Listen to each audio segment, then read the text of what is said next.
Сайн мэцхэн монголчуудаа MJ Prime Fitness та бүхэнд энэ өдрийн мэндийг хүргэж байна. Өнөөдөр би та бүхэнд аврах том гартай болох видео цувралуудын 1-р хэсгийг төлөвлөж байна. Тэгэхээр 1-р хэсэг бол 2 толгой буюу biceps. Тэгээ маргааш болохоор би та бүхэнд 2-р хэсэг буюу мөр. Тэгээ тэрний дараачих өдөр болохоор би та бүхэнд 3-р хэсэг буюу triceps буюу 3 толгой. Тэгээ тэрний дараачих бол би та бүхэнд шоу булчингод үзүүлнэ. Энэ дүрийг дагаж хийснээр гарчин бол хурцтай том болж хөгжнө. Тэгэхээр та бүхэн өөр гарны том болох дасгалуудыг бол дагаж болно, бас хийж болно. Ямар ч хэрэг зөв хоолой, ямар ч гарны дасгал хийсэн гарчин тодорхой хэмжээгээр хөгжнө.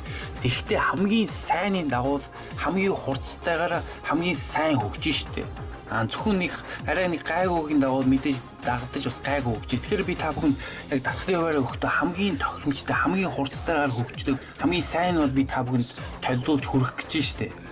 Өнөөдөр би та бүхэнд яаж 2 толгоо хурцтай том болгож хөгжүүлэх тухай бичлэг оруулна. Тэгэхээр 2 толгооны 2 дасгалын хуваар байна. Нэг нь 2 толгооны хуваар А, нөгөөх нь 2 толгооны хуваар Б. Тэгэхээр хизээ Агаа хийх үү, Б хийх үү хольж хийн. Тэгэхээр өнөөдөр хэрвээ та бүхэн 2 толгооны хуваар Агаа хийсэн бол дараагийн 2 толгой хийх өдрөө Б гээ гэсэн үг шүү дээ. Тэгэхээр нэг өдөр А, Б-г хоёулыг нь хийхгүй гэсэн үг шүү дээ. Нэг өдөр Агаа хийсэн бол дараагийн 2 толгойн өдрөө Б гээ тэгээ буцаж Агаа тэгээ яг солиод явна гэсэн үг шүү дээ. Хамгийн түрүүнд би та бүхэн 2 толгойн булчины хуваар Ааг бол үзүүлье. Тэгэхээр 2 толгойн булчинг А бол юунд анхаарч байгааг бол зөвхөн хүн дээр өрхөд анхаарч байгаа. Тэгээ хүн дээр өрхөдөө та бүхэн техникэнд анхаарна. Гэхдээ техник бол тодорхой хэмжээгээр алдаж болно. Тодорхой хэмжээгээр алдагдаж болно. Тэгэхээр өөрөө яг биеэрээ бол савж болно гэсэн үг шүү дээ. Гэхдээ өөрөө гол зорилго нь айл болох маш хүн дээр өрөх зорилготой. Гэхдээ өөрөө техник бол айл болох хүн дээр өрөхдөө багаар алдна гэсэн үг шүү дээ. Тэгэхээр хамгийн ихний дасгал бол barbell curls. Тэгэхээр энэ дээр бол өөрийн чинь зорилго чинь бол маш хүн дээр их зорилготой. Тэгээ би чинь бол яг хийхдээ бол савж болно. Та бүхэн энийг хийхдээ бол өгзөө авчих хэрэгтэй. Тэгээ гисний булчингаа чангах хэрэгтэй. Тэгэхээр болж өгөх тохоогоо авчаад мөрөө хойшлуулна гэсэн үг шүү. Хойшоогоо түлхэн гэсэн үг шүү. Мөрөө хойшоогоо түлхээ цээжээ яг урагшаа гаргаж өгнө гэсэн үг шүү. Тэгэхээр хамгийн ихний дасгалын бол шахалтны тоо бол 8. Тэгээ давталтын тоо бол 3. Тэгэхээр энэ хамгийн ихний дасгал буюу энэ barbell curl чинь юу гаргаж ийнэ гэвэл өөрийн чинь яг тэр 2 толгойн овоог чинь гаргаж ийнэ. Гараа яг нуглаар чангасгаар чинь тэр бүхний чинь овоо гарч ирдэ шүү дээ. Тэр овоог чинь яг хөгжүүлдэг дасгал бол энэ barbell curls. Хоёр дахь дасгал болохоор hammer curls.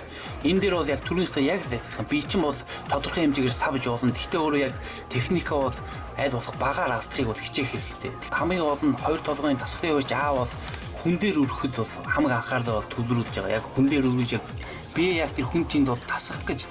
Тэгэхээр 2 толгойн хуваар Аа бол зөвхөн хүн дээр өрөхөд бол анхаарж байгаа. Тэгэхээр тодорхой хэмжээгээр бол техник бол мэдээж хүн дээр өрөхсөн алдагдана. Гэхдээ энэ дасгалын хуваар Аа бол техникэнд бол нэг 100% бол анхаараагүй харин 100% бол яг хүн дээр өрөхөд бол анхаарж байгаа. Тэгэхээр та бүхэн hammer curl хийхэд бол анхаарах зүйл бол яг өгзгөө яг айцгаа авчиж өгнө. Тэгээ гидсний булчингаа чангалаад мөрөө хойшлуулад тохоогоо авчаад тэгээд яг ингэж өргөн штэ. Тэгэхээр хүний 2 толгой гэдэг болсон чи 2 толгой байдаг. Нэг нь болохоор богино толгой, нөгөөх нь болохоор урт толгой. Тэгэхээр богино толгой нь юу вэ гэвэл богино толгой чинь нөгөө овоог чинь гаргаж өгдөг. Урт толгой нь юу вэ гэвэл урт толгой чинь болохоор чинь гарчин яг сул байхад чи хажуугаас чи ихвчтэй урт толгой чи харагддаг. Өөрөөр хэлэх юм бол яг гараа чангалаг байхад чинь яг 2 толгой чи харагддаг штэ. Тэгэхээр яг та бүхэн гарчин яг сул байгаа юм уу энгийн чангалаг байгаа үед бол 2 толгой том болгохын тулд энэ hammer curl-ыг сайн хийх хэрэгтэй. Тэгэхээр та бүхэн одоо зургийг харж байгаа байх хэвээр энэ богино толгой хийж байгаа үед чинь яг овоог чинь гаргаж чинь урт толгой хийж байгаа үед одоо яг хажуунаас харагдаж шүү. Тэгээ hammer curl хийсэн дараагийн дасгал буюу хамгийн сүүлийн дасгал юу вэ гэвэл incline preacher curl. Тэгэхээр энийг хийхэд бол та бүхэнд самт хэрэгтэй. Тэгээ самтаа налуун байх хэрэгтэй. Тэгээ энэ дасгалыг хийгээд дууссан бол та бүхэн 2 толгойн дасгалын өөр Ааг бол дууссан гэсэн үг шүү дээ. Ялангуяа та бүхэн хамгийн сүүлийн дасгалыг хийгээд дууссан үед бол угаасаа 2 толгой чинь маш их ядарсан байна. Тэгээ өшөө дасгал хий гэсэн ч угаасаа та бүхэнд хэрэг зүү байвал өшөө дасгал хийх бол хүч тэнхээ ч юм бол угаасаа байхгүй. Тэгэхээр одоо 2 толгойн дасгалын өөр Аа бол дуусчихлаа. Тэгэхээр одоо би та бүхэнд 2 толгойн дасгалын өөр Б-г бол үзүүлье. Тэгэхээр 2 толгойн Б юунд анхаарч байгааг зөвхөн 2 толгоонд. Тэгэхээр өөр ямар ч 2 толгойгоо бусад булчнаасаа тусгаарлахад 100% анхаарч ийн гэсэн үг шүү дээ. Тэгэхээр 2 толгой хийхдээ өөр ямар ч булчин ч орохгүй. Мөрч орохгүй, бие чинь савлт чинь байхгүй. Ямар ч өөр булчин орохгүй. Зөвхөн 2 толгойд анхаарал 2 толгойгоо тусгаарлах дээр анхаарч штэ. Тэхийн тулд өөрөө яг 100% зөв техниктэй Тэгэхээр 100% яг хамаг анхаарч 2 толгоонд төлөвлөх хэрэгтэй. Тэгэхээр өөрөө яг энэ дасгалуудыг хийхдээ 2 толгоонд хамаг анхаарч байх хэрэгтэй гэсэн үг шүү дээ. Тэрнээс яг хийж явахдаа өнөөдөр ямар хоол идэх үү гэж бодохгүй шүү дээ. Зөвхөн яг тэр босбочин яг мэдэрч хийх хэрэгтэй. Хамгийн ихний дасгал юу вэ? Barbell curls. Тэгэхээр та бүхэн энийг урт хоолоор хийж болно уу? Тахир хоолоор хийж болно. Хамаа хоол.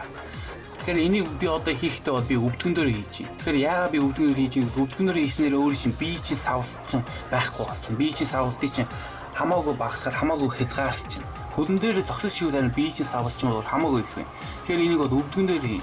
Тэгэхээр өвдгөн дээр хийхдээ та бүхэн өвзгөө авчаад тэгэхээр өвдгөн дээр босно гэсэн үг шүү дээ. Өвдгөн дээр суухгүй. Өвдгөн дээр босоод өвзгөө авчаад руугаа дотгошоогоо нуглаад мөрөө хойшлоо цээж урагшаа гаргаад тэгээд тохоо авчиж тэгээд тоогоо авчиж өгнө гэсэн үг шүү дээ. Тэгсний дараа та бүхэн өргөхдөө бол хурдан өргөөд доошо буулгахдаа бол маш удаанаар буулна. Тэгээд өргөхдөө хурдан өргөөд доошо буулгахдаа бол маш удаанаар буулна. Тэгэхээр тохооч юм бол биенээсээ ерөөс холдох шаардлага байхгүй шүү. Тэгэхээр өөр чин техник чинь алдагдаад ихдээ өөр чин хэд хүнд чинь гэсэн үг шүү дээ. Одооний зорилго чинь биднээс аль болох техникээ 100% бариад тэгээд хүн дээр өрөх зорилготой байна шүү дээ. Тэгэхээр хэрвээ өөр чин техник чинь алдагдаад өөрөө хэд хүнд байна гэсэн үг. Тэгэхээр арай багасна гэсэн үг. Харин хитрхи бас хөнгөнөөр өргөж болохгүй. Тэгэхээр өөрөө аль болох хүн дээр өрөх хичээн гэхдээ техникээ алдахгүй байхыг хичээн шүү дээ. Хэрвээ техник чинь алдагдаад чи хэд хүнд чинь гэсэн үг шүү дээ. Тэгээ хоёр толгойн дасгалын байр бэйхийн хоёр дахь дасгал юу вэ гэвэл hammer curls. Тэгэхээр энэ дээр бол яг л адилхан биднээс яг тэр хоёр толгой тусгаарлахад 100% анхаарч байна. Тэгэхээр ямар ч бие сав байхгүй ямар ч өөр булчны оролцоо байхгүй зөвхөн хоёр толгойж оролцсон. Тэгэхээр та бүхэн техник бол 100% барих хэрэгтэй гэсэн үг шүү дээ. Тэр одоо та бүхэн харж ийн яг миний бол гар мар савсан юм бол юу ч байхгүй, бэми хөдсөн юм бол юу ч байхгүй. Тохоо бол хөдсөн юм байхгүй, зөвхөн миний гар бол дээшээ доош өгдөж шүү дээ. Ингэснээр та бүхэн хоёр толгоор 100% тэр жингээ өргөж бусад булчингаа оролцуулахгүйгээр хоёр толгоо тусгаарлаж ийн гэсэн үг шүү дээ. Хамгийн сүүлийн дасгал бол seated preacher curls. Тэгэхээр та бүхэн энийг бол хоёр янзаар хийж болно. Нэг нь болохоор ингэж одоо яг харж байгаараа санд дээр суугаад яг өвдгөө ашиглаж өвдгөн дээр хийж болно. Нөгөөх нь болохоор та бүхэн яг машин дээр хийж болно. Энэ дасгал бол нөгөө хоёр толгойн овоогчин гаргахад бол анхаарж байгаа. Тэгэхээр та бүхэн намайг энэ дасгал хийж яваад тэгэхээр та бүхэн одоо харж байгаа хэрэг өөрөө баруун гараа хийгээд баруун гарсан дийлхэ болохоор та бүхэн зүүн гараараа дэмжиж өгөх хэрэгтэй. Тэгэхээр зүүн гараараа зүгээр байхгүй зүүн гараараа тусалж дэмжиж өгөх хэрэгтэй. Яг сүүлийн дээр яг дийлхэ болоод ирэхээр зүүн гараа ашиглаж зүүн гараараа дэмжиж өгөх хэрэгтэй шүү дээ. Хэрвээ зүүн гараа хийж бол яг л адилхан баруун гараараа дэмжиж өгөх хэрэгтэй гэсэн үг. Өөр нэг хэлэх зүйл юу вэ гэвэл хэрвээ шинээр эхэлж байгаа хүмүүс бол зөвхөн хоёр толгойн хуваар бэк хийн. Ааг бол хийхгүй. Яг л шинээр эхэлж байгаа хүний үе мөч шүрмсэн яг төмөр өрөх ба бэлтгэл хийхэд бол тасаагүй байна. Тийм учраас та бүхэн доот нь 2-3 сар бэлтгэл хийгээд үе мөч шүрмс энтрээ бэлтгэлийг тасгаар дээр нэмээд өөрөө техникээ жоохон эзэмшээд тэгсний дараа бол та бүхэн хоёр толгойн хуваар А Б-г бол хольж хийж явна.